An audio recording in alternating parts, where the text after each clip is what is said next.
There is something quietly unsettling about living in a world where almost everyone feels the need to be seen. Every moment is documented, every feeling is posted, every experience is filtered, framed, and released into the open, as if life only becomes real once it is witnessed by others. You scroll, you observe, you notice, but you rarely, if ever, post. Maybe they've assumed something about you because of it.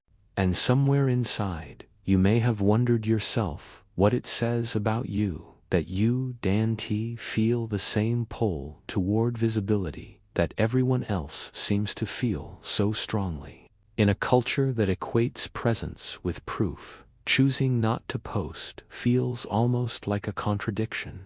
It makes people uncomfortable. It raises quiet questions. It creates a kind of mystery that doesn't announce itself. And if this resonates with you, there's a reason. Most people assume that those who don't post on social media are shy, insecure, or socially withdrawn.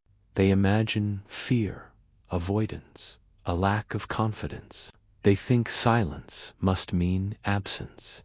But that assumption is incomplete, because silence, for some people, is not emptiness. It is containment, it is intention, it is choice.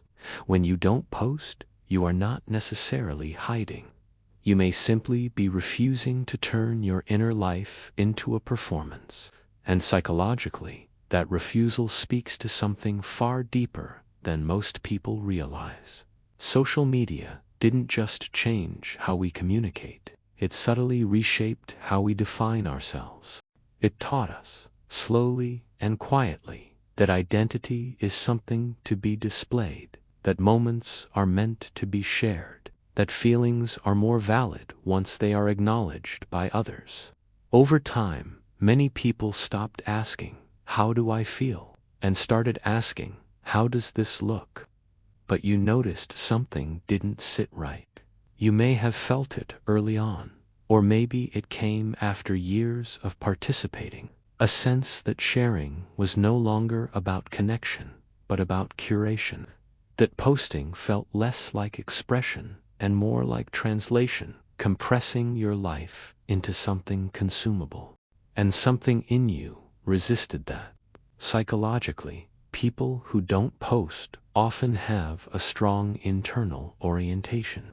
Your sense of self is not built primarily through external mirrors. You don't rely on constant feedback to know who you are. You process inwardly, not publicly. This doesn't mean you lack self-awareness. It means your awareness lives inside first. You think before reacting. You feel before explaining. You experience before narrating. And that changes how you relate to visibility. There's a concept in psychology called emotional self-regulation, the ability to process feelings without immediately outsourcing them.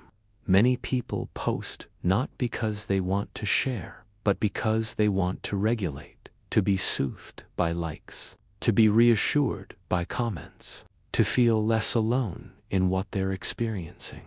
When you don't post, it's often because you've learned to sit with feelings privately, not because it's easy, but because it feels more honest.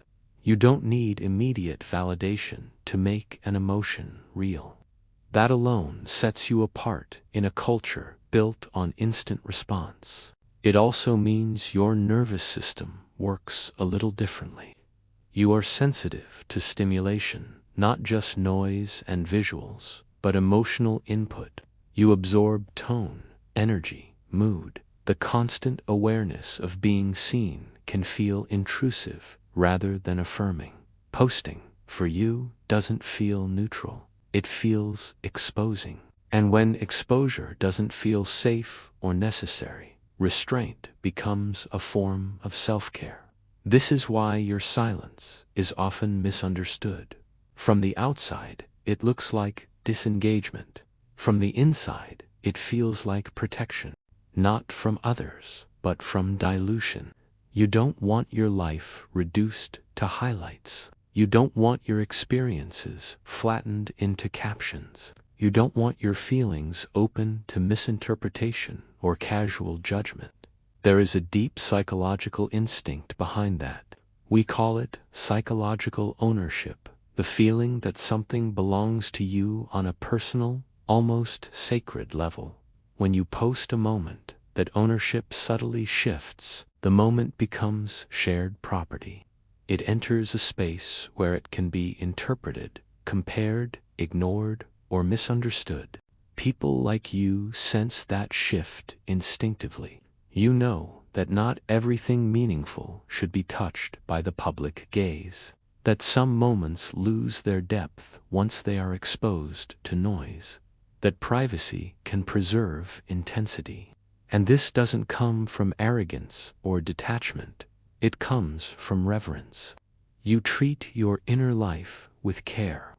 Many people who don't post used to post more. They shared freely, they participated fully, until something changed. They noticed a pressure building, a subtle need to perform happiness, to outdo the last post, to present progress even when they were tired.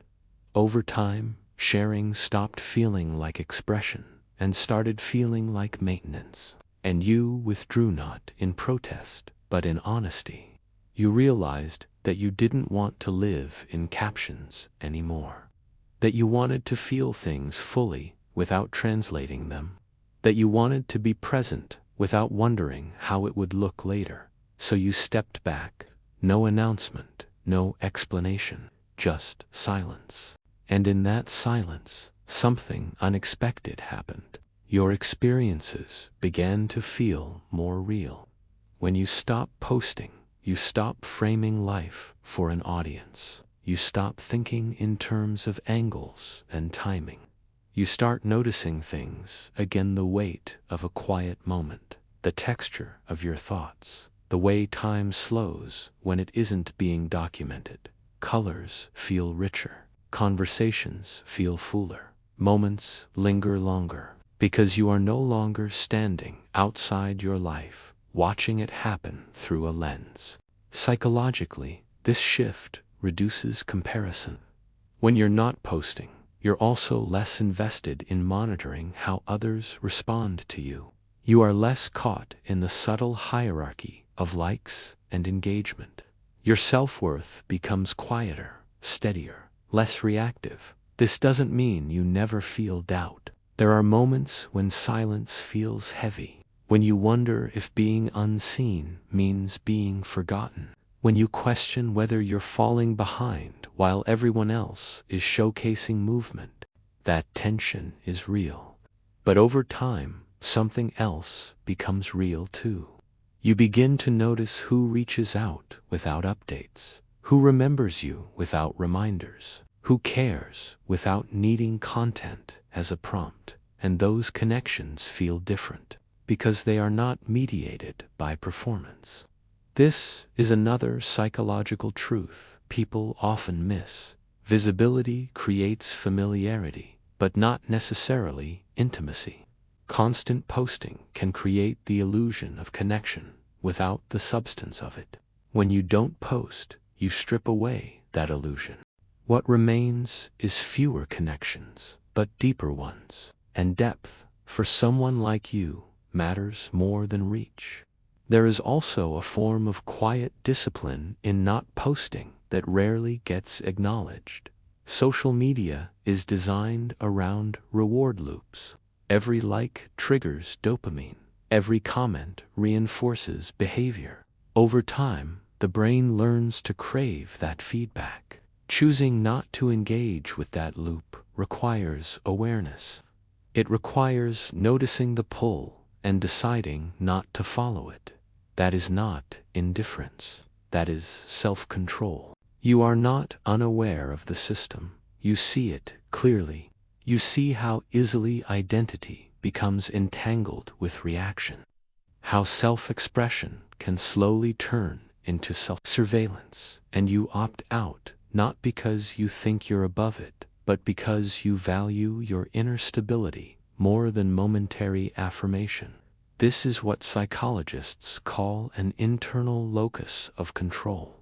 Your sense of worth doesn't depend on constant external reinforcement. You trust your internal compass enough to let it guide you, even when no one is watching. That trust wasn't automatic. It was learned, often through discomfort, through sitting with yourself when there was no distraction, through allowing uncertainty without immediately reaching for reassurance. That kind of inner grounding takes time. It also takes courage, because silence in a noisy world can feel like risk. It can feel like disappearance. And yet, you've learned that your worth doesn't evaporate when you're not visible. We have confused visibility with value for so long that choosing privacy feels radical. But some of the most important transformations in a person's life happen without witnesses. Growth, grief, reorientation, healing. These things don't announce themselves. They unfold slowly, privately, often in ways that cannot be captured or explained. People like you understand this intuitively. You know that identity is formed in unseen moments, that becoming yourself doesn't require an audience, that some truths need silence to survive. This doesn't mean you don't feel deeply. In fact, you often feel more deeply than most. You just don't need to externalize every emotion to process it.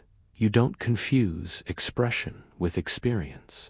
Your inner world is active, full of movement. You are not absent. You are contained. Sometimes, people mistake that containment for distance. They may call you mysterious, detached,